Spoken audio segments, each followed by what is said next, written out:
Vamos ficar de pé? Vamos iniciar nossa celebração. Parece que você está meio assim ainda com sono, tá ou não tá? Quem está feliz aí dá um grito bem alto. Tá quase, tá quase. Quem está feliz dá um grito bem alto. Amém. Eu queria que você chegasse mais próximo aqui da gente, ó. Se você quiser ficar aqui na frente, vamos louvar mais perto um do outro. Se você quiser, fica à vontade.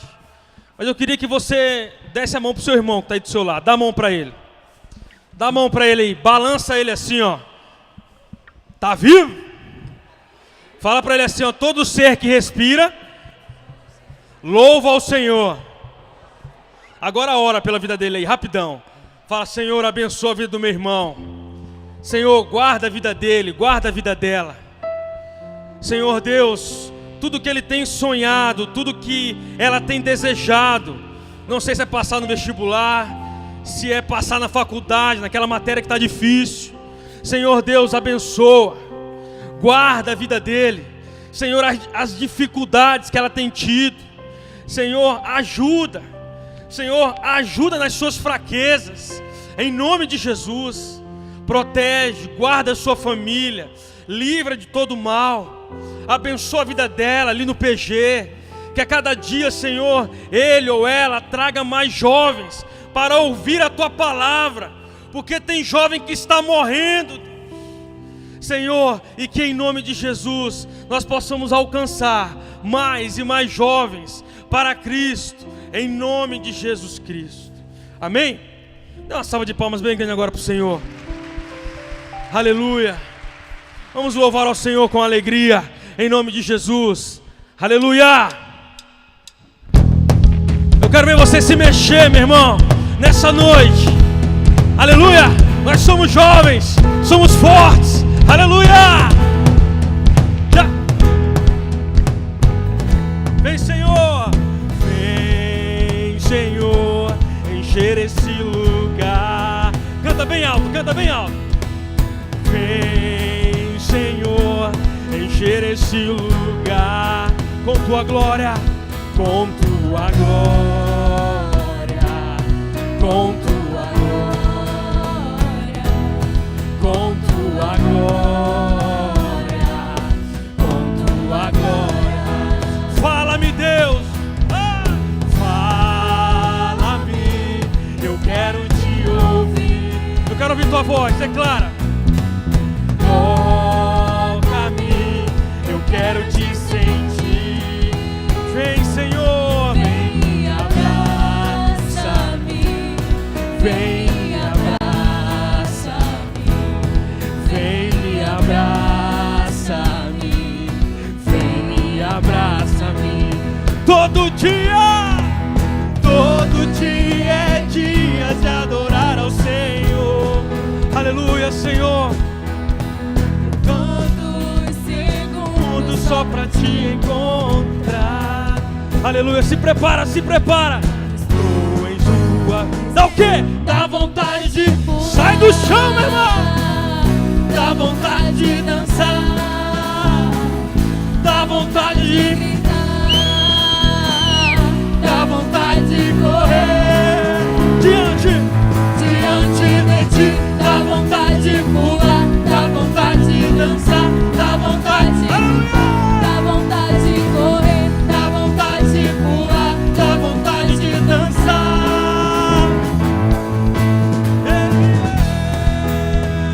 Aleluia. Tchá, tchá, tchá, tchá. Tchá, tchá, tchá, tchá. Vai.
Aleluia, Senhor.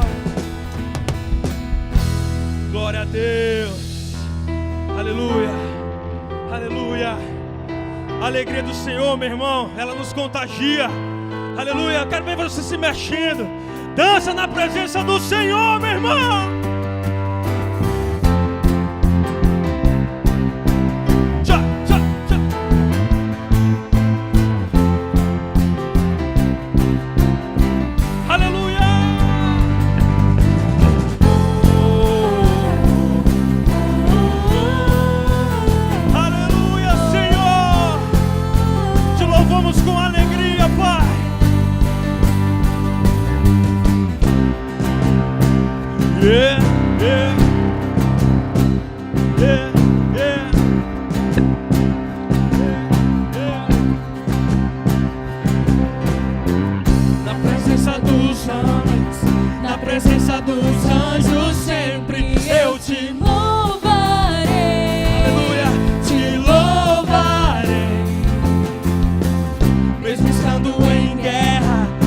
Celebrando minha vitória, eu te louvarei, sobre toda a terra, novo som se ouvirá, sua alegria, forças pra continuar, Deus de maravilhas, se mexe aí, Rede Move.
Celebrando minha vitória, eu te louvarei, sobre toda a terra, novo som se ouvirá, sua alegria, forças pra continuar, Deus de maravilha, declara a Rede Move, maravilha, te louvar.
Aplauda bem forte o Senhor.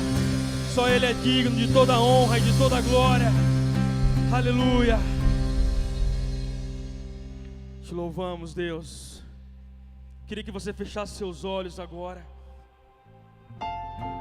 Não é nenhum ritual, para que você escute a voz de Deus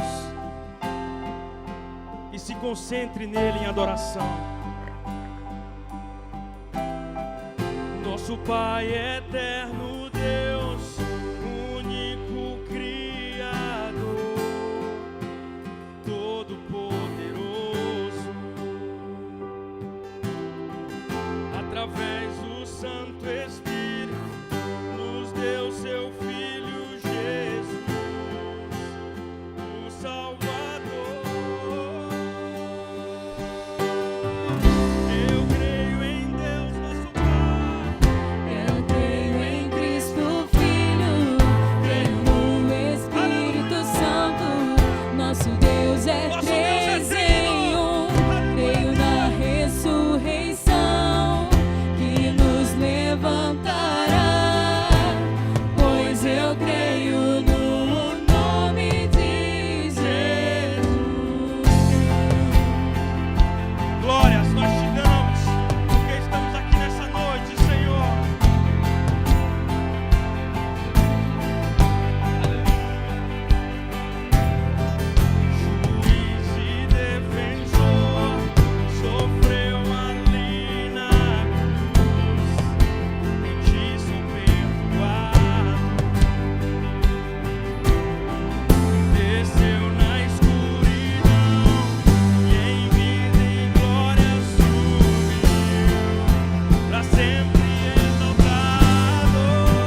Jesus, nós te agradecemos, ó Deus, pela manifestação do Teu Espírito Santo nesse lugar, Senhor. Nós te agradecemos porque nós entendemos, ó Pai, que o Teu Espírito Santo é vivo e é vivo nas nossas vidas, ó Pai. Nós te agradecemos pelo sacrifício de cruz, ó Pai, pelo sangue derramado no Calvário, ó Deus, porque esse sangue lava as nossas vidas e nos purifica de todo o pecado e de toda a culpa do pecado, em nome de Jesus. Nós te agradecemos pela alegria que temos de louvar o Teu nome na Tua casa com liberdade, ó Deus. Obrigado, Senhor. Obrigado, Deus, porque o Senhor é o nosso Deus, o nosso Pai. Obrigado pela provisão do Senhor sobre as nossas vidas, ó Pai. Obrigado porque como jovens o Senhor tem guardado a nossa entrada e a nossa saída. O Senhor tem colocado anjos acampados ao nosso redor, e as armadilhas do diabo contra as nossas vidas têm sido destruídas em nome de Jesus, Pai. Obrigado, Senhor. Deus, recebe o nosso louvor, recebe a nossa adoração. Essa é a nossa oração que fazemos ao Senhor em nome de Jesus. Amém e amém. Você pode aplaudir o nosso Deus aí, querido? Amém.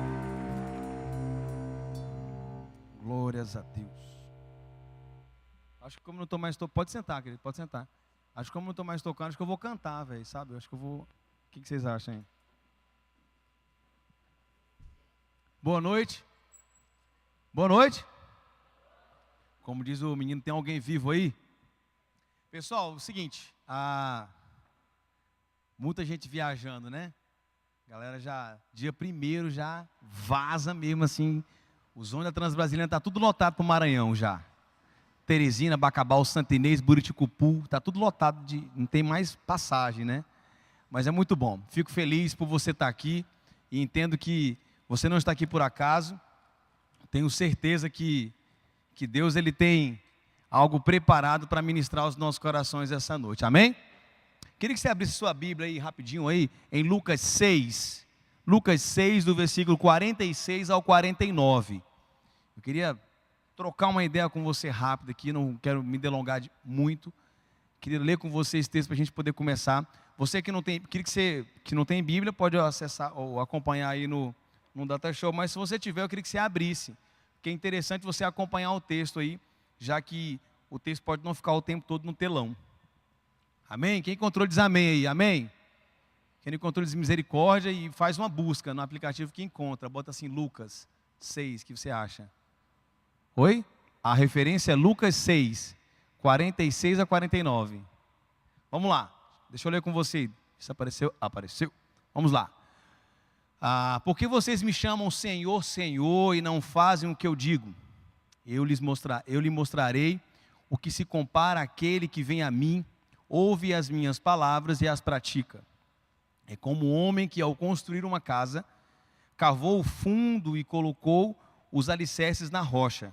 Quando veio a inundação, a torrente deu contra aquela casa, mas não a conseguiu abalar, porque estava bem construída. Mas aquele que ouve as minhas palavras e não as pratica, é como um homem que construiu uma casa sobre o chão, sem alicerces. No momento em que a torrente deu contra aquela casa, ela caiu e a sua destruição foi completa.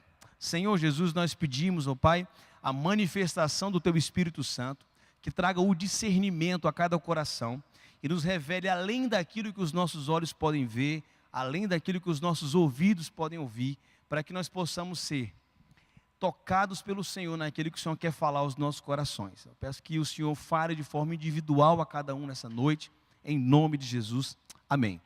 Esse texto é muito conhecido por você. Eu estava brincando com o Darliel, que é o mais novo engenheiro da Rede Moving aí, que eu ia falar sobre edificação, né? Interessante falar sobre esse texto e para você que tem um tópicozinho, ele fala assim, o prudente e o insensato, é o subtema que a NVI traz.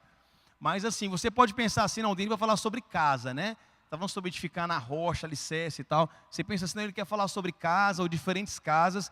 Você pode ser levado a pensar sobre isso quando eu falo sobre esse texto, mas não. Eu quero falar sobre o construtor.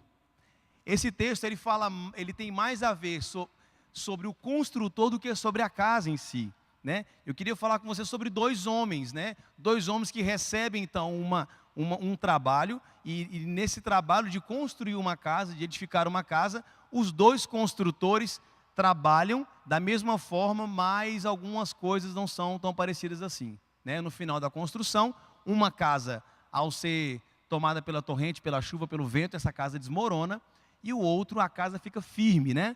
E eu queria falar com você sobre isso. É interessante quando a gente fala sobre essa questão de edificação, né? Mas é assim, é para falar sobre esse grande dilema de permanecer firme, que eu queria falar com você sobre o tema A Casa Caiu. A casa caiu na polícia militar quando você está preso, entendeu? A casa caiu, ponto, acabou, chegou, já era para você, entendeu? Ou a casa caiu quando você casa, algumas pessoas usam esse termo, né? A casa caiu, já casou, né? Tem isso, mas na verdade a casa está sendo reconstruída, uma nova casa, né? Mas é bom. Então eu queria falar com você sobre isso, a casa caiu. Pensa comigo aí sobre esse tema, tá? Eu queria falar com você, desafiar você a pensar assim. Eu estou falando sobre edificação, tá? Sobre construtores, edificação. O desafio você a pensar assim: como você está edificando a sua vida como jovem? Como que você está construindo isso aí? Você viveu há pouco tempo aí, está aí com 21 anos, né? Com 20 anos, 17 anos, 16 anos. Falei, não, vivi pouco, né? Velho sou eu, que tem, né? Alguma coisa além de 25 anos aí, né? Que já tenho edificado, você achou que ia falar, né?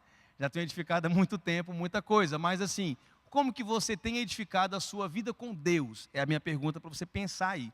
A juventude é um dos momentos mais importantes da edificação da vida de um homem e de uma mulher. Você sabia disso? A maior parte de investimento do diabo contra a vida da pessoa acontece em dois momentos: na infância, quando ele consegue matar o sonho do início, e na juventude, quando ele consegue desviar a pessoa do caminho. Aí depois ele vai colher os frutos de um casamento, uma família destruída, uma gravidez antes do casamento, um divórcio, uma família mal estruturada. Tudo isso é consequência de uma edificação que acontece na juventude. Então é muito sério isso, né? Se parar para pensar sobre isso aí, é um parâmetro bem sério, né? Então, como você tem edificado a sua juventude, né? Como você tem edificado a sua vida cristã, para que o seu fim não seja como o fim de uma casa que, ao receber uma dificuldade, ela desmorona, e como o texto fala, o texto diz uma expressão bem interessante, fala assim, ó, e a sua destruição foi completa, né?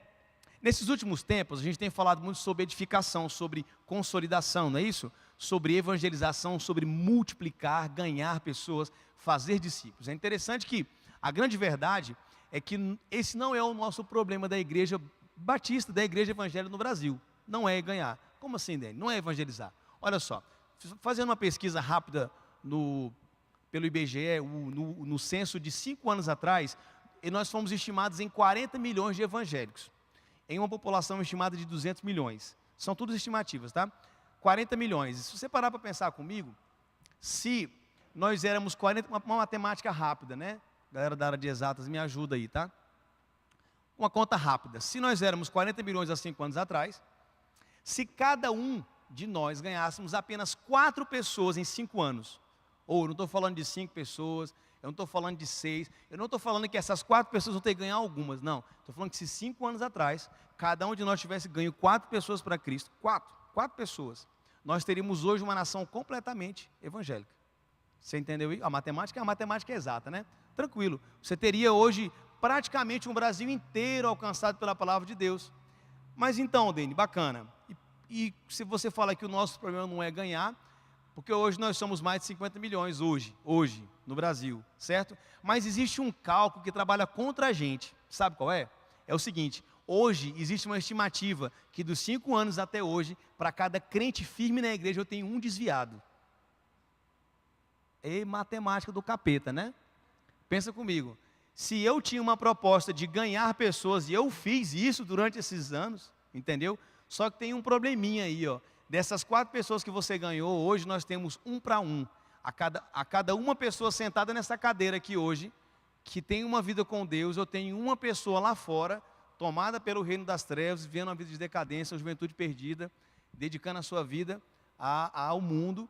Mas eu não tenho uma pessoa que não conheceu, eu tenho uma pessoa desviada.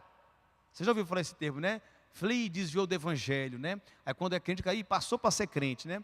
Pessoa desviada. O que é isso aí, ser desviado? Ser desviado é uma pessoa que já liderou, ela já foi líder, ela já foi liderada por alguém, ela já esteve sentado aqui, ela já conheceu, já participou, frequentou, ela já levantou a mão, ela já fez uma decisão pública de fé, ou já teve um início de uma caminhada com Deus, mas essa pessoa se perdeu no caminho, nessa estrada toda da vida aí, ela não conseguiu edificar a vida dela e ela veio então a sair disso, né? Aí eu pergunto para você, essa matemática cruel de 1 para 1 aí, né?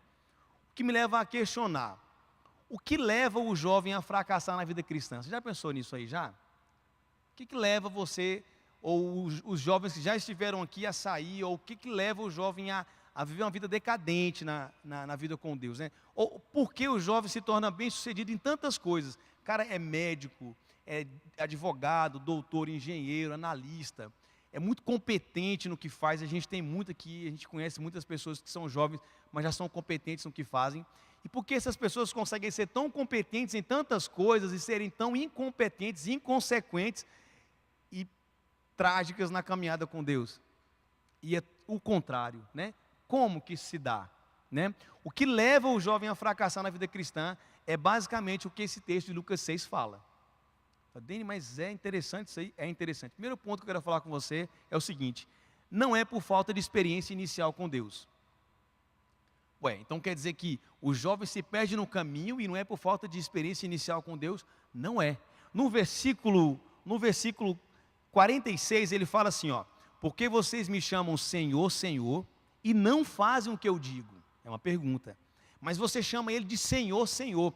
Você reconhece o senhorio dele, mas não faz o que eu digo. Por que você não faz o que eu digo? Então eu quero dizer para você que para você chegar a chamar de Senhor, Senhor, tem uma intimidadezinha aí. Eu conheci esse cara e eu sei quem ele é, me falaram sobre ele, não é um estranho para mim, né?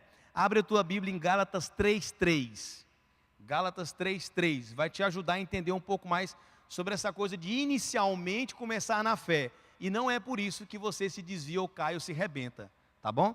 Abre aí, Gálatas 3:3. Na NVI fala assim, ó: será que vocês são tão insensatos que tendo começado pelo Espírito, querem agora se aperfeiçoar pelo esforço próprio? Ué, como assim, Dene? Vocês começaram bem, mas agora querem se aperfeiçoar pelos... Algumas versões fala pela carne. Eu não sei se você tem um João Ferreira de Almeida aí, ou uma outra versão. A minha NVI vai falar assim: querem se aperfeiçoar pela carne, né?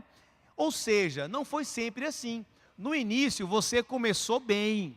Você começou bem que está aqui. O cara que não está aqui também começou bem. Ele começou no Espírito. Olha só, será que vocês são tão insensatos que, tendo começado pelo Espírito, querem agora se aperfeiçoar pelo esforço próprio? Você quer aquele cara que começou a caminhar, experimentou um pouquinho, conheceu 5 versículos, sabe 4, viu 3 pregações, passou por um seminário, foi para 3 retiros e é o super crente. Ele não precisa mais de ninguém. Esse negócio de ser discipulado, de RD é balela, negócio de pequeno grupo é para os fracos. Eu vou caminhando porque eu sou o bonitão da Cibapa, né? Eu sou o bonitão da Cibapa, então eu vou nessa. Você vai direitinho com a cara no chão, porque a experiência inicial ela existiu, mas não houve consolidação. Olha só, então o texto fala sobre isso, né?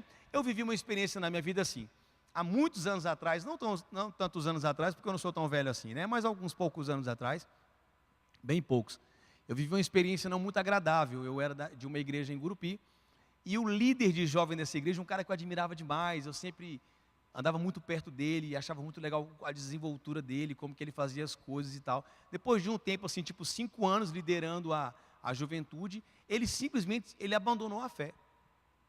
Falou, pô, mano, tipo assim, ele deixou a igreja, ele não é uma coisa assim, não, ele engravidou uma menina, aconteceu alguma coisa, não teve assim alguma coisa moral assim que viesse expor ele, né, ao ponto de envergonhá-lo, ou sei lá, não teve nada disso, cara. Ele caminhou bem, era competente pra caramba, pregava, fazia tudo, e ele simplesmente foi embora. E até hoje ele está lá, entendeu? E eu fiquei pensando, cara, que loucura, velho. Então quer dizer que no meio dessa caminhada toda, algumas pessoas vão se perder e vão deixar isso aqui? Vão. Isso vai acontecer, se não houver uma boa consolidação, né? Então você e eu somos levados a entender que mesmo que muita gente viva no caminho de Cristo, gente que viveu uma experiência inegável com Deus, visivelmente ele viveu aquela experiência com Deus, por não ter entendido, né, do que é construir ou como edificar a sua vida com Deus, veio a torrente, veio o vento, veio a enchente, e derrubou aquela casa, e foi grande a sua queda, e ele não está mais aqui. Então entenda uma coisa, As pessoas se perdem não por falta de uma experiência inicial com Deus, não é por isso não. A segunda coisa, eu quero que você pense comigo aqui, eu vou encher você de pergunta. A segunda coisa é o seguinte: o que os construtores têm em comum? O texto não fala sobre construtores. O que eles têm em comum? Vamos entender o que eles têm em comum aqui. Vamos lá. Eles tinham a mesma missão, tá? Mesma missão. Os dois tinham que construir uma casa. Os dois tinham que construir a mesma casa. É o mesmo projeto. Era uma casa com 3 quartos, com suíte. A casa era igual. Tudo era igual. Não tinha nenhuma diferença entre a missão de um construtor e do outro construtor, né? Isso era comum entre eles, né? Eles se depararam com as mesmas dificuldades, os mesmos problemas. A chuva era a mesma, o vento era o mesmo. A enchente que alagou uma casa é a mesma que alagou outra casa. Tudo era igual, cara. Era igual, isso era comum, né? Não tinha muita diferença entre uma situação e a outra situação, né? O que nos ensina, na verdade, nesse texto, não são as coisas comuns. É a diferença que nós vemos entre um e o outro. Como é essa diferença, Dani? Eu falo da diferença. Vou dar um exemplo para você. Lá no Antigo Testamento, quando Moisés pega o povo, tira do Egito, está escravizado, acontece aquelas pragas tudo lá. Lembra das pragas? As pragas, lembra das pragas, amigo? Amém, está em isso. Pode assistir no Netflix, também tem lá, tá? Acontece as pragas, então o povo é retirado do Egito e vão para o deserto. No deserto, então, chega até a terra prometida, olha para Canaã, nossa, olha a cidade. Vão mandar os espias. Mandam quantos? 12, é isso mesmo, fala 12. 12, beleza? Dos 12 que foram lá, eles trouxeram relatórios, cada um foi com um iPad, fez uma análise, anotou no iPad, fez um gráfico, fez um levantamento de caso, né? E voltaram os 12. Dos 12 que voltaram, 10 chegam e dizem o que para Moisés? Brother, o gigante lá é tudo trincado, velho, os caras são muito grandes, velho, os gafanhotos voam, são, né, enormes, né? E eles vêm e trazem um relatório assim, decadente, péssimo relatório deles, né? Aí vem 2 caras, quem? Pode falar com fé, meu nome, fala o nome. Tá faltando fé, quem? Isso, Zaqueu, né, e Ananias, era? Não, né? Tem gente que se falar acredita, eu fico com medo, cara, do cara acreditar, né? José Caleb traz um relatório assim, olha só, vamos lá, vamos descer a bica naquele gigante, comer aquelas uvas gigantes que tem lá, entendeu? E vamos tomar aquela terra para nós, porque nós temos aquela terra por herança. Bacana? 12 pessoas foram, 10 pessoas trazem um relatório decadente. Mas 2 homens trazem um relatório de esperança. O gigante era diferente para os 10, para os 12? Era o mesmo. Os gafanhotos eram os mesmos. As dificuldades que eles viram, o cenário que eles viram era o mesmo cenário. Não era o mesmo cenário? Era a mesma coisa. Mas a visão, né? E a ótica baseada no Deus que eles criam, não foi a mesma, né? A maneira com que cada um deles resolveu lidar com o Deus que tinha e a promessa que foi feita a eles, não foi a mesma. E essa foi a diferença. Sabe por quê? Porque tem jovem que fala assim, ó, eu caí porque essa luta é muito grande para mim, só eu passo por essa luta. Ô, ingênuo. É ingênuo demais, né? Tem cara que procura a gente para falar assim, não, o pecado que veio contra mim, o diabo tá me destruindo, eu só estou caindo. Eu vejo uma brejinha, dou uma bicadinha, eu caio. Sempre que eu vou num lugarzinho tem uma cachaçinha, eu estou bebendo, estou caindo. Mas é porque é muito forte, o diabo está mirando só eu na terra. Eu falei, deixa de ser vacilão, meu queridão. A provação que eu vivo não é diferente da sua. E a sua provação não é diferente da minha. O seu gigante não é menor que o meu. E o meu não é maior que o seu. Você entende isso? Então você tem que parar daquela síndrome de achar que você está vivendo a maior pressão espiritual do mundo sobre você para você pecar. Não tem isso não. Pode ter, mas você não é o único, tá bom? Fala assim para quem está do outro lado assim, o teu gigante é do mesmo tamanho do meu, fala para ele aí. Fala assim, o teu gigante é do mesmo tamanho do meu. E nós vamos vencer esse gigante aí, fala para ele aí. Que é para ele ficar ligado nisso aí, entendeu? Olha só, a perspectiva é a mesma, né? Você não é tentado mais ou menos do que outro jovem, fato, né? Pare de querer justificar a sua queda como se só você fosse tentado. Para com isso, tá? Entenda que a sua adversidade é a mesma adversidade de quem está do seu lado, é a mesma adversidade de quem prega, de quem ouve, é a mesma adversidade de quem está vivo. Bacana? Olha só, as adversidades vão vir para todo mundo, mas o que diferencia é a maneira que iremos reagir baseado em como edificamos a nossa vida com Deus até hoje. A diferença entre os 10 e os 2 foi a perspectiva da edificação da vida. José e Caleb estavam edificados em Cristo, e os outros 10 não. E por conta disso, a descendência sofreu 40 anos a mais, morreram, porque 10 homens não edificados e não consolidados em um alicerce que é a palavra de Deus, trouxeram uma perspectiva de derrota baseada na opressão que foi sobre eles, o medo de enfrentar, e José e Caleb não conseguiram convencer o povo, então o povo padeceu por causa disso. Entenda isso. Então eu quero que você entenda um negócio. Isso aconteceu para eles, porque eles tinham as mesmas adversidades. Olha aí, eu disse para você que a diferença que vai dar entre um e o outro é a forma como cada um edificou a sua vida. E o que tem de diferente? Então eu falei do que era comum, né? A mesma luta, a mesma provação, isso tudo era muito comum entre eles. Mas o que foi diferente entre eles? Vamos lá, vamos entrar nesse negócio aí, né? O modo como cada um deles decidiu edificar sua casa. Isso foi diferente, né? Um escolheu o lugar de segurança, foi lá, né? A casa era a mesma, mas o lugar onde ela foi construída não foi o mesmo. Ele procurou um lugar de segurança para edificar a sua casa. O outro não se preocupou muito, né, com o terreno. Essa foi uma das diferenças, né? Um cavou fundo para encontrar a rocha, e o outro não se importou muito com os alicerces, já mandou ver a pintura, ele queria mesmo era terminar a casa, né? Um aplica diligência na construção, e o outro é irresponsável na construção. Podemos até não viver lutas iguais, mas Deus nunca escondeu que teríamos provações nessa caminhada. Deus, ele tem muitas promessas na Bíblia para você, de vitórias, no Antigo Testamento, no Novo Testamento. João 16:33 fala assim, ó: nesse mundo tereis aflições, mas tenha bom ânimo, eu venci o mundo. Um monte de lugar. Jesus fala assim, ó, te prepara, porque vai chegar o tempo da tua aprovação. Te prepara que nem todo dia é um dia bom. Vai chegar o dia que vai vir a torrente, vai vir a chuva, vai vir a enchente, e tu, negão, tu tem que estar firme, senão tu vai cair. Tu abre o teu olho, não tem esse versículo, mas é quase isso, contextualizando. Abre o teu olho, entendeu? Tu fica ligado, cai para cima, senão tu vai cair, e a tua rasteira vai ser grande, a tua queda vai ser maior ainda. Entenda isso. Então, é a diligência uma das coisas que mais chama a atenção aqui na diferença entre eles, né? Um cavou, o outro não cavou, né? Um procurou, outro não procurou. Um investiu, diligência é investir, gastar tempo, e o outro não gastou muito tempo, achou que estava top e mandou ver, e não deu muito certo. Bacana? No segundo, ainda continuando esse tópico sobre as diferenças, eu quero falar com você sobre as etapas da construção, para você entender.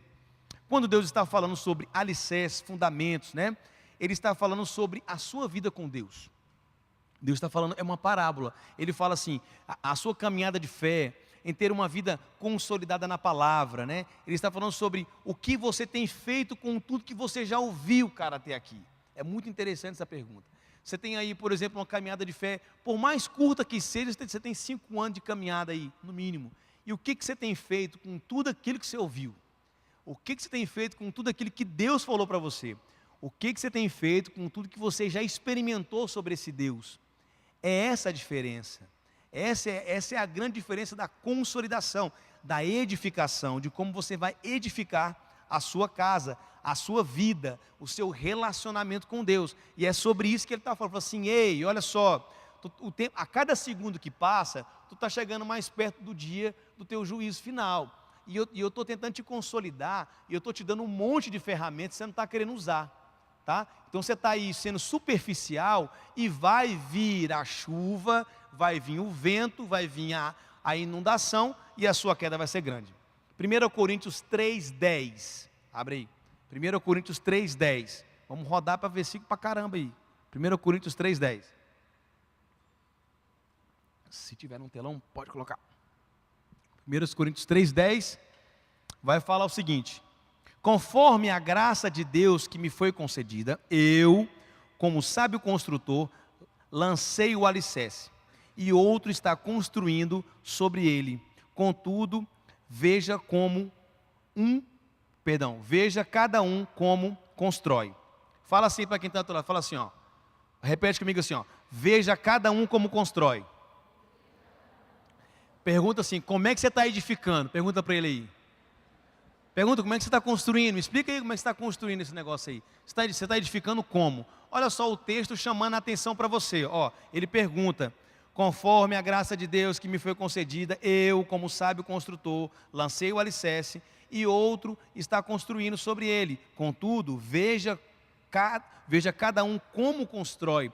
Ou algumas versões, veja cada um como edifica. Ele faz essa pergunta para você, te questionando como você tem edificado a sua vida. Você abriu em 1 Coríntios 3:10, eu queria continuar o texto contigo para falar assim, o como edificamos faz toda a diferença. Toda a diferença. Você pode edificar pouco, outro pode edificar mais, e essa é a diferença. No versículo 11 ele fala assim, ó, 1 Coríntios 3, do 11, ele fala assim, ó, porque ninguém pode colocar outro alicerce além do que já está posto, que é Jesus Cristo.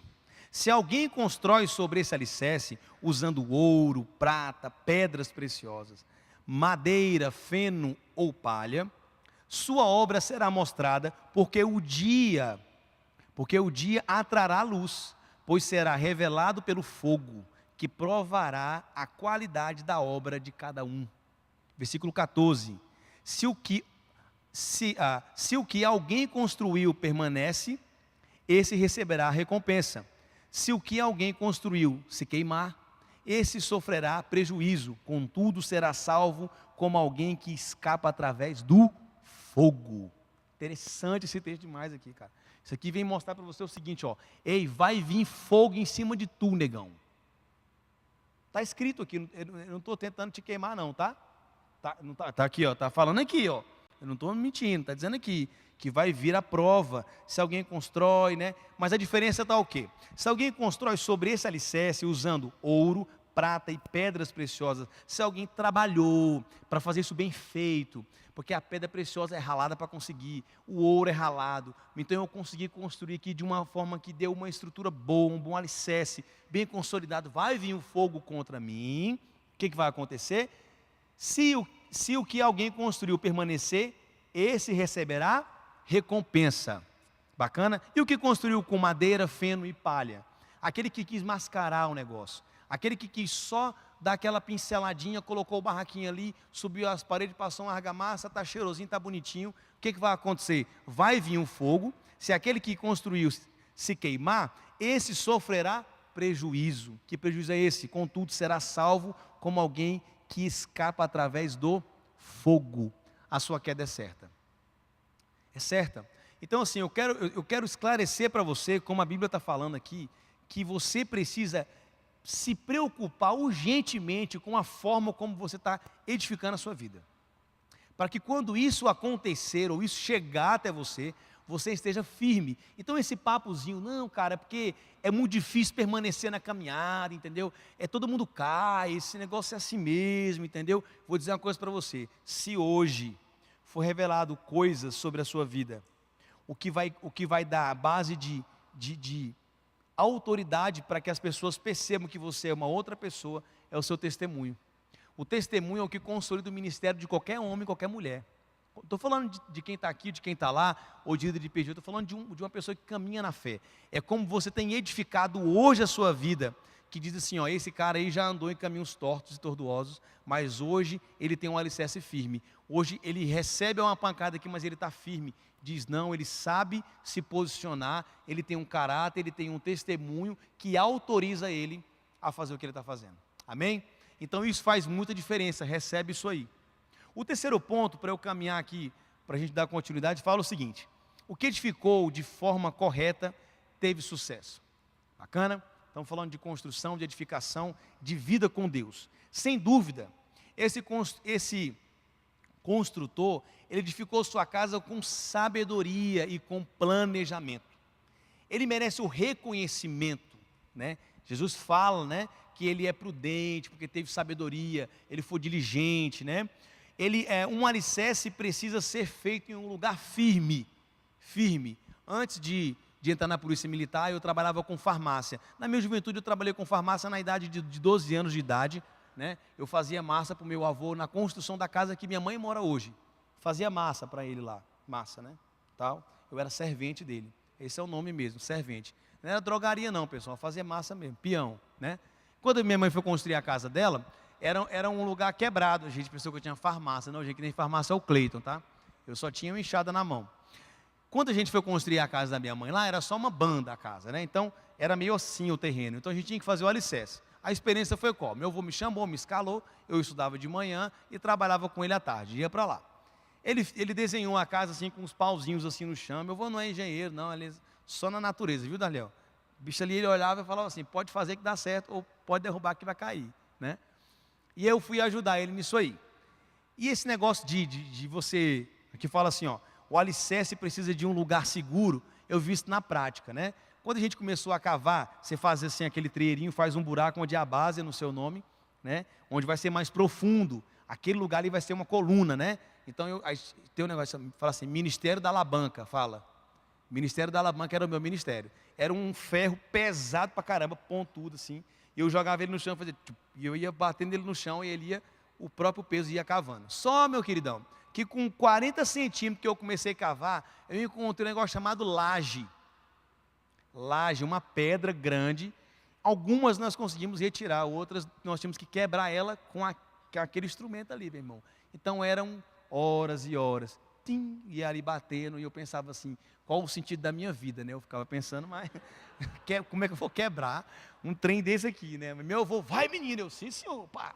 E eu lá ficava quebrando, e o que quebrava, quebrava, e o que não quebrava, não dava certo. Mas a grande verdade é que foi muito bom, meu avô ficou muito feliz quando ele encontrou aquelas pedras. Eu fiquei pensando assim, meu avô é psicopata o homem, né? Ele gosta da dificuldade, mas não, porque como encontrou a pedra, a gente ia gastar menos dinheiro com aquilo ali, porque aquele lugar era um lugar firme para se construir a casa, não ia ceder. Ali ele encontrou um lugar de alicerce seguro para fazer a casa. Então, nós não precisamos cavar tanto até encontrar um lugar de segurança. A gente já encontrou ali, em poucos metros, a gente começou então a construir a casa. E essa é a diferença, é você encontrar diligentemente, quando você investe tempo, você vai encontrar esse lugar. E isso é o que ele faz, o construtor que vive o sucesso. E a diferença entre eles é o esforço. Você tem um cara que quer gastar tempo e outro cara que não quer gastar tempo. Isso é uma coisa muito visível hoje na juventude. É assim, ó, você não tem tempo para nada. Você não tem tempo. Não tenho tempo porque o celular não deixa, porque a faculdade não deixa. E você vai levando uma vida onde você é consolidado de forma superficial. E isso vai levar você a um insucesso certo. Porque quando chegar lá na frente, que você for provado, porque vai acontecer, vai vir a aflição, vai vir a tua provação, aí você vai fraquejar e pensar assim, nossa, eu estou sem força para continuar isso aqui, porque não há alicerce, não há relacionamento com Deus que sustente ali uma vitória, um posicionamento em relação a alguma aprovação que vier, né? A diferença, a dedicação faz toda a diferença. Lucas 14, versículo 28, no 14, 28, a gente leu o 6, abre aí no 14, 28 para você acompanhar comigo essa leitura aqui, ó.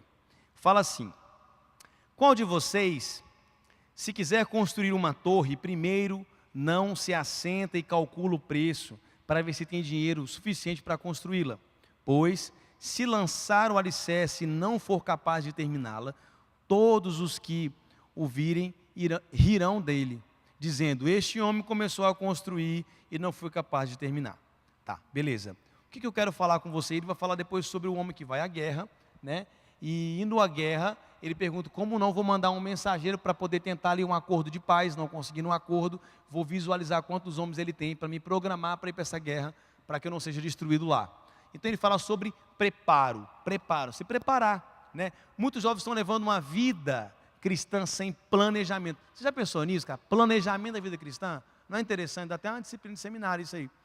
Planejamento da vida. Você não planeja, você pensa em tudo. Você pensa em casar. Você pensa em casar. Pensa em casar e pensa em casar. Aí depois você pensa, depois que eu casar, aí eu vou construir uma casa, né? Aí eu vou fazer isso, fazer aquilo. Então assim, você tem traçado para você mesmo caminhos que muitas vezes são seus caminhos. E você não tem se preparado ou se atentado a planejar, e a minha vida com Deus? Onde eu quero estar no final do ano? Por exemplo, eu sempre penso assim, o ano começa, eu penso assim, cara, eu preciso trabalhar para batizar alguém esse ano. Eu penso assim, eu preciso ganhar alguém para Cristo, consolidar esse cara para no batismo, até no final do ano eu quero batizar alguém.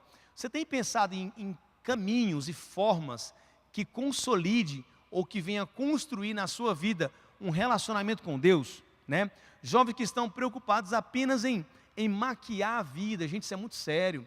A gente tem pessoas assim, muito religiosas, sabe? Por exemplo, a cada dia que passa, por exemplo, a gente se depara muito assim, pessoas que têm muitos amigos, por exemplo, que estão no mundo, mas esse cara tem uma vida tão maquiada que ele não tem legalidade, sabe? Quando ele não tem uma construção firme para poder dizer assim, olha, a tua vai cair, se tu não se firmar, tu vai cair.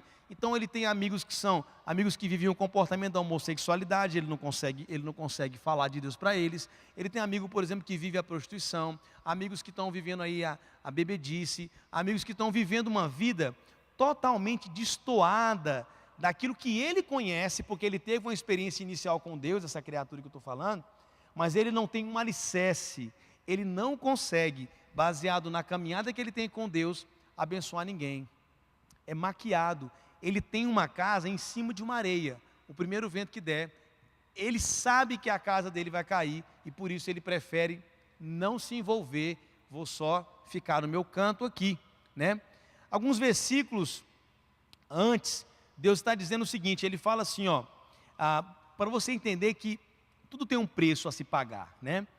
Tudo tem um preço a se pagar. O cara fala assim, não, mas essa caminhada que eu tenho com Deus aqui é uma caminhada tranquila, está sossegado, eu sou novo, tenho saúde, depois que eu ficar velho eu resolvo isso aí. Mas olha só, desde o início, Jesus ele cobra de você uma posição, uma postura. Olha só, ainda no 14, no 25, 27, versículo 25, 27, abre tua Bíblia aí para você, abre aí, beber água que minha voz secou, abre aí, 25, 27, no mesmo capítulo, 14. Ele fala assim, ó, uma grande multidão ia acompanhando Jesus. A multidão estava com ele. E essa multidão estava com ele. Este, voltando-se para ele, disse: se alguém vem a mim e ama o seu pai, sua mãe, sua mulher, seus filhos, seu irmão, sua irmã, e até sua própria vida, mais do que a mim, não pode ser meu discípulo. Falei, tu gosta do teu pai, da tua mãe, do teu irmão, tua mãe, né, teus parentes? Tu gosta deles mais do que de mim? Então você pode ficar com eles que eu não quero você. É duro assim. Aquele que não carrega a sua cruz e não me segue, não pode ser meu discípulo. Ou ele está falando assim, ou tem um preço a se pagar. Você que quer construir uma torre, tem que sentar, tem que planejar para saber se você tem condições, se você tem condições de pagar por isso. Você que quer ir para uma guerra, você tem que estudar o terreno do seu inimigo, para saber se você consegue ir contra ele, né?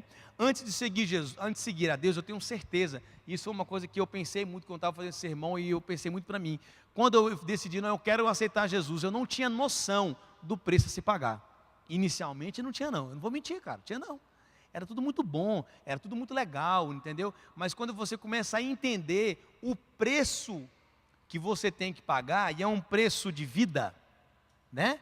A cruz, carregar isso, aí você começa então a planejar e entender que se eu não tenho condições e eu continuar nessa caminhada aqui, eu vou cair. E você sabe quem vai zombar de mim? Não são as pessoas, é o diabo. Então vive assim, ó, sucessivas quedas, né? Sucessivas quedas, levanta, anda e cai. Levanta, anda e cai. Porque não entendeu que tem que pagar um preço para isso, né? Aí vai vivendo essa vida e vai se acostumando com essa negociação de pecado. Aí você tem uma juventude que não consegue crescer, não evolui. Um pequeno grupo com 7 negros, tudo com calo na bunda de ficar sentado ali. Desde o início do pé de piqui da Cibapa. Alguém quer ser líder de treinamento? Não, não consigo. Não, é porque eu estou sem tempo, eu não tenho um perfil. Meu irmão, está faltando um pouquinho de vergonha na cara. De entender que esse negócio não é uma brincadeira. Tá? Quando você decidiu seguir a Cristo, você entendeu hoje, o discernimento hoje, de que há um preço a se pagar, negão. Não é só a graça, né? Vamos só na graça que vai dar certo, não é muito por aí não. Entenda isso aqui, ó. Vamos lá, vamos continuar. Eu falei para você sobre essa questão do preço que você tem que pagar para poder ter sucesso. Agora, lá em Mateus 7, eu tenho a mesma parábola contada por Mateus. Elas se completam, entende aí? Mateus 7, 24, abre aí. Mateus 7, 24, versículo 25, só os 2 versículos primeiro. Ele fala assim, portanto, abriu aí? Achou aí? Chegou ali? Está lá. Olha só. Portanto, quem ouve essas minhas palavras e as pratica é como um homem prudente. Fala, prudente. Isso aí. Que construiu a sua casa sobre a rocha. Caiu a chuva, transbordou os rios, sopraram os ventos e deram contra aquela casa, e ela não caiu, porque tinha seus alicerces na rocha. Seja prudente, sábio, inteligente, responsável na sua vida cristã. A decisão, a dedicação na caminhada. Olha só, eu vou cavar até encontrar um alicerce. Eu não vou ser irresponsável ao ponto de construir alguma coisa aqui sem uma base. Entendeu? Vai dar trabalho? Vai dar trabalho. Eu vou ter que deixar de fazer um monte de outras coisas para poder me preocupar um pouco mais sobre como eu estou edificando a minha vida, para quando essa torrente vir, eu não cair, eu tenho que ser prudente. Esse é o sucesso, é a diligência, de entender que eu tenho que gastar um tempo com isso aqui para edificar a minha vida com Deus, né? Essa edificação vai exigir o melhor de mim? Vai demais. Mas sabe por que vai exigir? Porque o que você está construindo não é para durar um mês, é para a vida toda. O que você está construindo na sua juventude é o que vai abençoar os seus filhos, é o que vai abençoar a sua esposa, é o que vai abençoar a sua geração. É o seu posicionamento hoje como jovem, é como você tem edificado a sua vida hoje, que vai dizer quem você vai ser depois, amanhã e eternamente, porque isso é para a vida inteira. Então não é uma brincadeira, cara. Não tem como você falar assim, não, eu vou indo aqui, vamos ver onde vai dar. Você não pode ser inconsequente, né? O prudente é uma pessoa que é consequente, né? Que consegue olhar para o amanhã e pensar, tenho que prover hoje, né? Tenho que prover hoje, porque se eu não cuidar dessa área aqui, eu vou cair lá na frente, então eu preciso edificar isso aqui. Então se eu não consigo com esse pecado aqui, eu não vou nem negociar com ele, vou meter minha cara no pó, vou orar, vou me fortalecer no Senhor, vou buscar relacionamentos que vão me ajudar, para quando eu for provado, para quando vier a chuva, por ter sido prudente, diligente naquilo, eu vou ser bem sucedido, né? Nos versículos que dão continuidade aí, ele vai falar sobre o insensato, no 26, 27, mas quem ouve essas minhas palavras e não as pratica é como insensato, que construiu a sua casa sobre areia, caiu a chuva, transbordou os rios, sopraram os ventos e deram contra aquela casa, e ela caiu, e foi grande a queda dela. Tem muito jovem vivendo uma vida de relaxo, cara, relaxo, sabe assim, ó, largadão, entendeu? Vamos ver no que vai dar. Eu me preocupo muito com isso, e é um dos motivos pelo qual eu procurei estudar sobre isso, para poder falar para você. Nesse semestre a gente percebeu muitas pessoas, eles vão enganchados em outras. Sabe como é que funciona? Eu sou amigo de fulana que é do PG, que é crente. Aí vai junto. Aí faz as mesmas coisas, são muito amigos, tem amizades boas, mas na intimidade existe muita queda. Existe muita coisa mal consolidada, existe muita coisa sem alicerce, cara. E isso vai caindo assim, ó, vai cair numa parede, vai cair no outra, e quando você der conta, tudo está no chão, né? Eu quero que você entenda que houve um sacrifício por mim e por você. E a minha resposta a esse Deus, ela tem que ser uma resposta de obediência, de honra a esse Deus, tá? Eu não estou desmerecendo a graça de Deus, entenda uma coisa, a graça de Deus é favor imerecido que Ele me dá. Ele me dá porque Ele me deu, entendeu? Bacana, agora não é porque eu tenho a graça que eu vou esculhambar o negócio, não, cara. Agora eu vou esculhambar, mas eu tenho a graça, eu vou meter a cara no pecado aqui, vou cair na magoaça, na cachaçada, e vou me arrebentar aqui e depois eu volto. Não é assim que funciona. Eu quero que você entenda que tudo tem um preço. Eu estou dizendo para você que a toda palavra de Deus, onde diga sobre obediência, honra, ela está pedindo uma postura de você. Agora me mostra uma que fala assim, ó, viva relaxadamente até os seus dias finais e peça perdão a Deus. Ah, tá onde? Não tem, cara. Por que não tem? Porque Deus ele pede de você prudência. 2 Pedro 1, 10 e 11, abre aí. 2 Pedro 1, 10 e 11. Abre aí, estamos quase terminando já. 2 Pedro 1, 10 e 11 fala assim: portanto, irmãos, empenhem-se ainda mais para consolidar o chamado e a eleição de vocês. Pois se agirem dessa forma, jamais tropeçarão. e assim vocês estarão ricamente providos quando entrarem no reino eterno de nosso Senhor e Salvador Jesus Cristo. Olha que massa esse texto, velho. Fala assim, ó, empenhe-se, sabe? Esforça-te aí. Porque muitos jovens tropeçam por falta de empenho. Essa é a resposta da mensagem. Eu posso ir embora agora.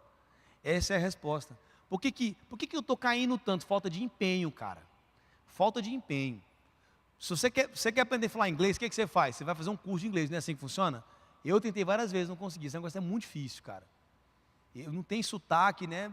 Tipo, eu sei, né? What's your name, please? Né? My name is Danny. Nice em vê-lo. Tá ótimo já. Já vou misturando, né? Nice inteiros aqui na Cibapa, né? Good noite. Vai misturando. Eu não consigo. Eu já tentei, velho.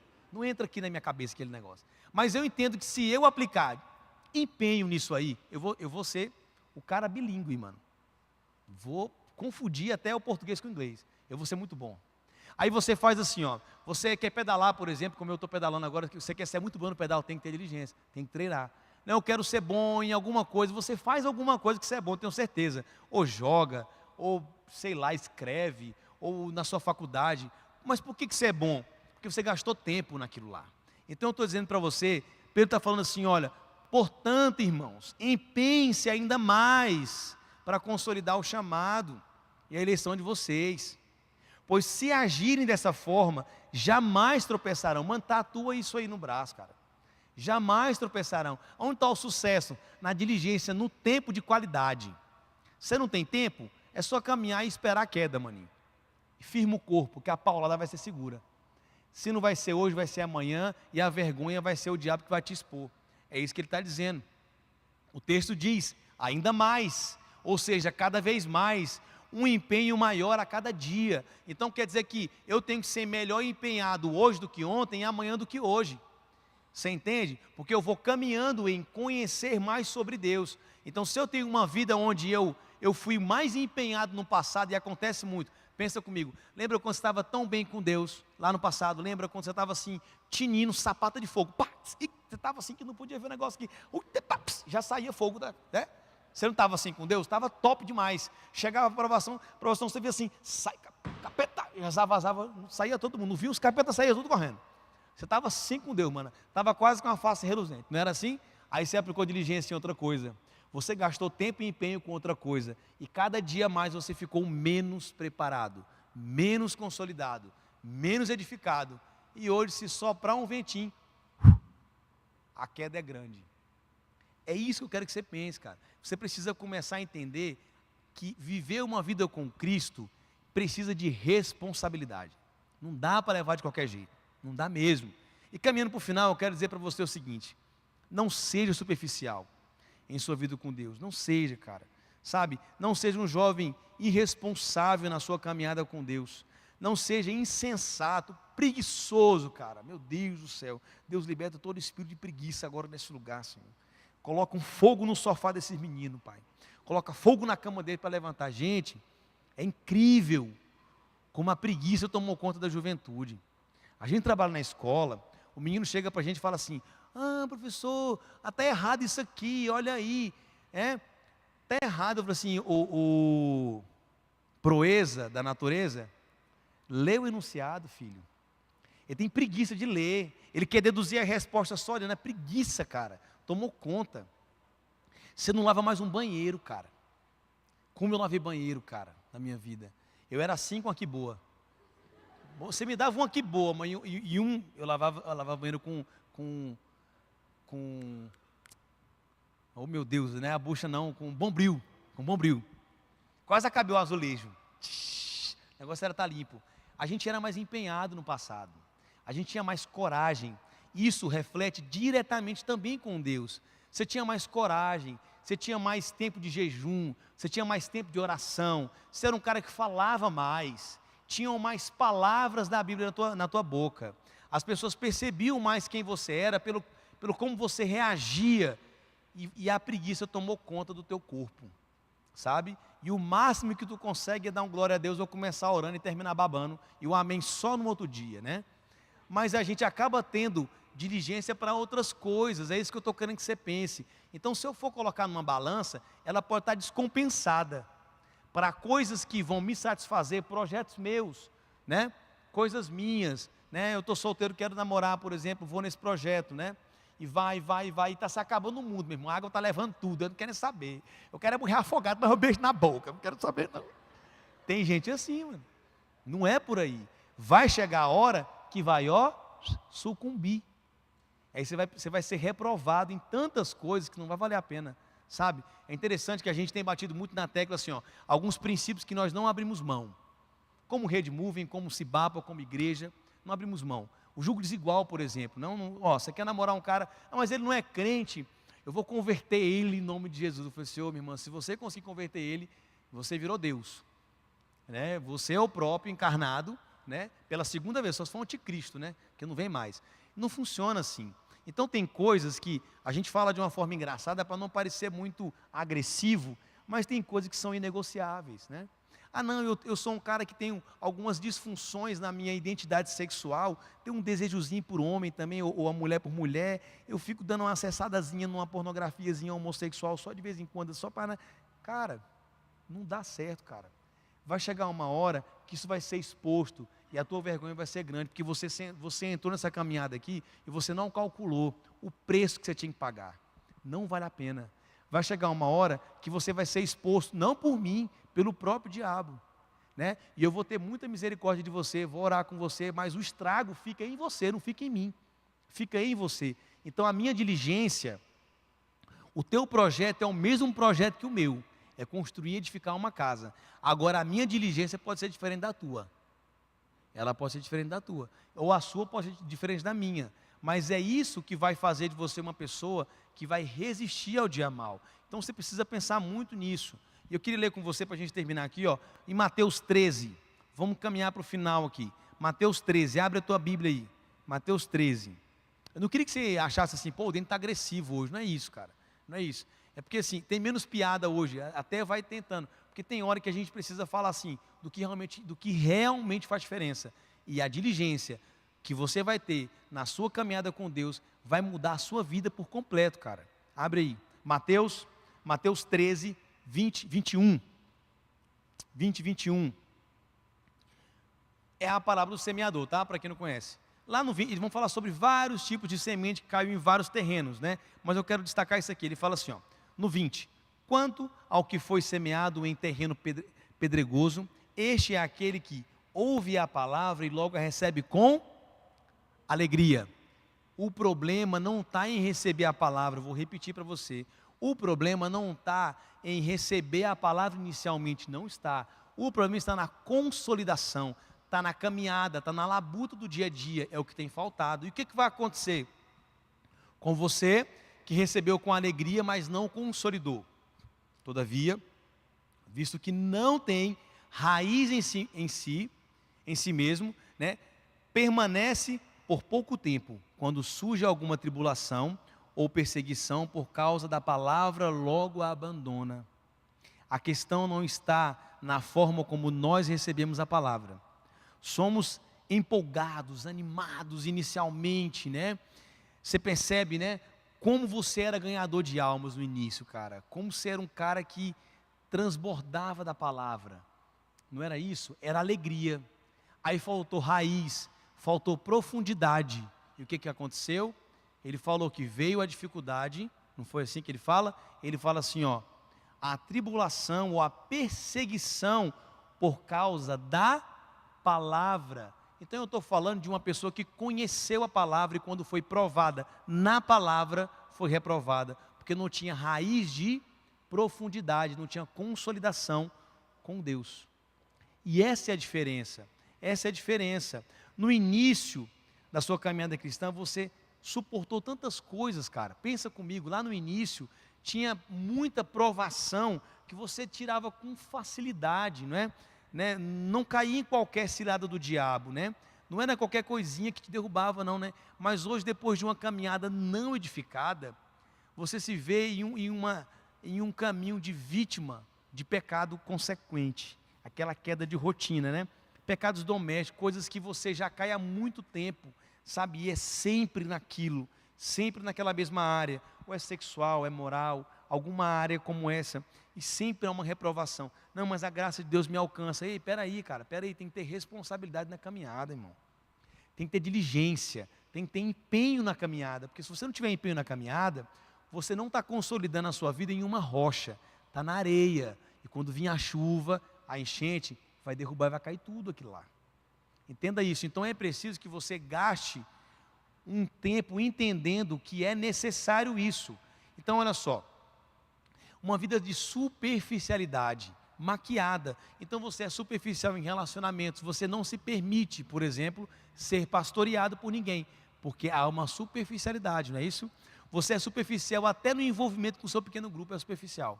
Eu sou um corpo presente, eu vou às vezes, né? Mas não sou enganjado naquilo. Eu não entro de cabeça num negócio. Eu fico sempre com o pé atrás. Eu nunca mergulho naquilo lá. Não, sempre encontro um probleminha. Não, eu acho que a visão não está muito boa. Eu acho que o pastor é muito bom. Eu acho isso. E fica achando tanta coisa, entendeu? E o diabo está só esperando para mandar chuva em cima de você, meu irmão.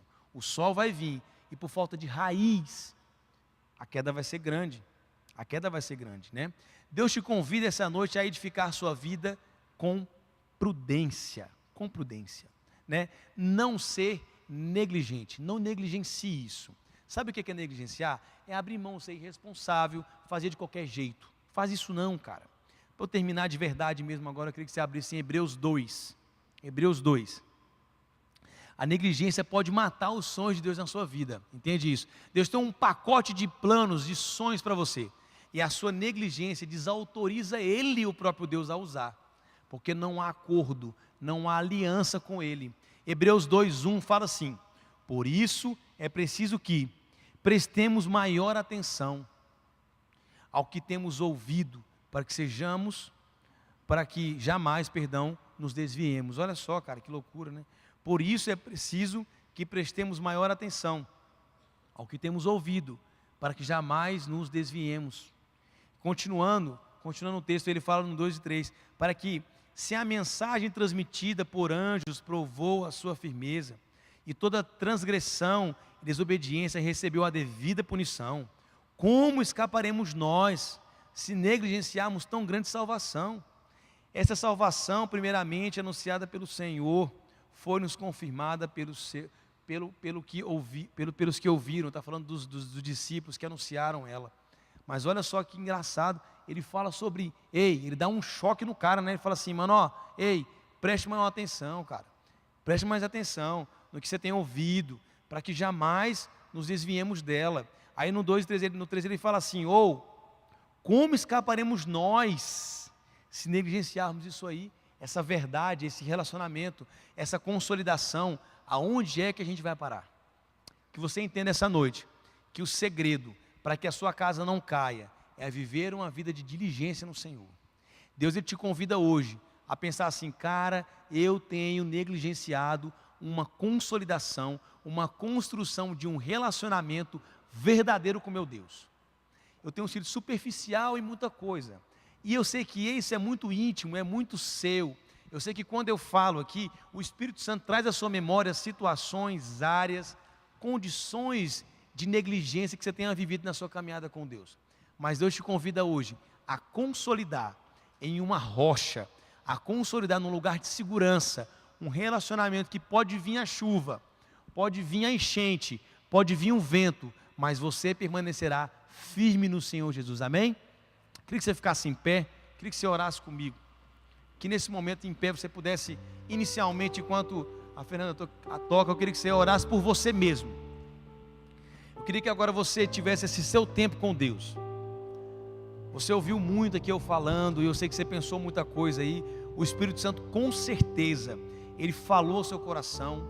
Eu queria que agora você se colocasse diante de Deus como um filho que busca a graça e o perdão de Deus. Que você coloque agora diante de Deus aquilo que você tem negligenciado. Senhor, eu tenho negligenciado essa área aqui, Pai. Toma nas tuas mãos isso aqui. Ora, coloca diante de Deus. É o seu tempo com Ele.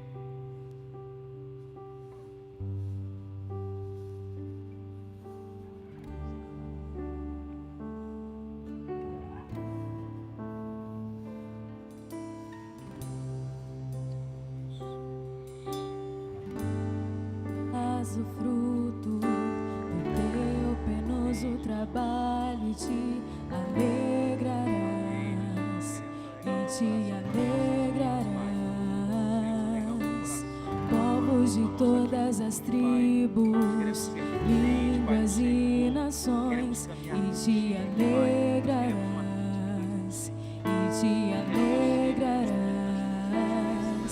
Que o meu viver revele quem tu és, tão puro e santo Deus. Toma o teu lugar, que o teu coração se alegre sobre mim. Glória e honra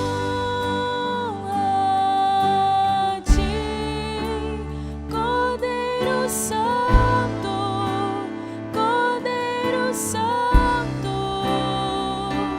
Todo domínio a ti, Deus poderoso,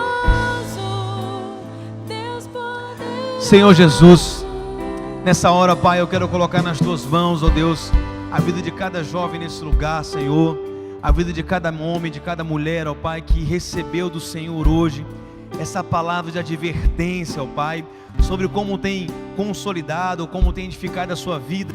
E a minha oração, ó Pai, é para que a tua graça, que excede todo entendimento, ó Pai, alcance cada coração, mas também que o teu Espírito Santo encoraje cada um deles, ó Deus, a ter posição, ó Pai, a ter diligência, ó Pai, a ser um construtor prudente, assim como a tua palavra nos ensina essa noite, a gastar tempo de qualidade e de profundidade na tua palavra, Senhor.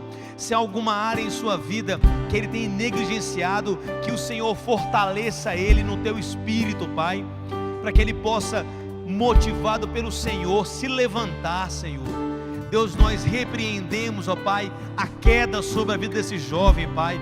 Nós repreendemos, ó Pai, o ciclo de pecado, ó Deus. Nós repreendemos a preguiça, o medo, ó Pai, a covardia, Senhor.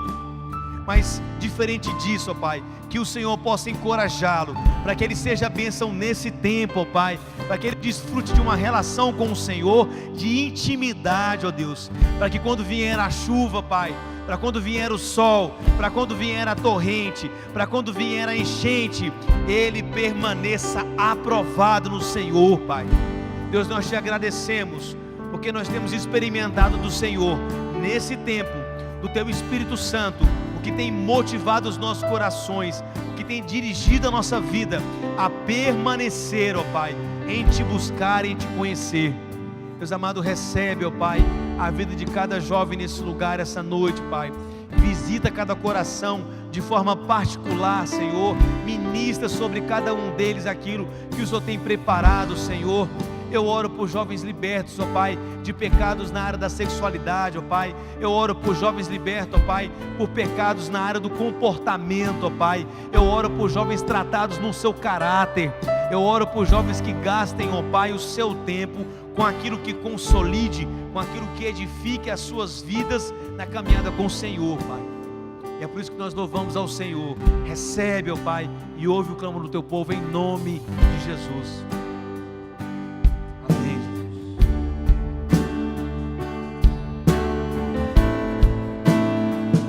Você pode cantar? Tu verás o fruto do teu penoso trabalho e te alegrarás, e te alegrarás. Povos de todas as tribos, línguas e nações, e te alegrarás, e te alegrarás.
Querido, que Deus se alegre com a sua vida.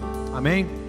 Se você recebeu do Senhor nessa noite, você possa, tomado pelo Espírito Santo, encorajado por Ele, você possa permanecer, que você possa construir, consolidar uma vida de intimidade com Ele. Amém? Você pode aplaudir nosso Deus?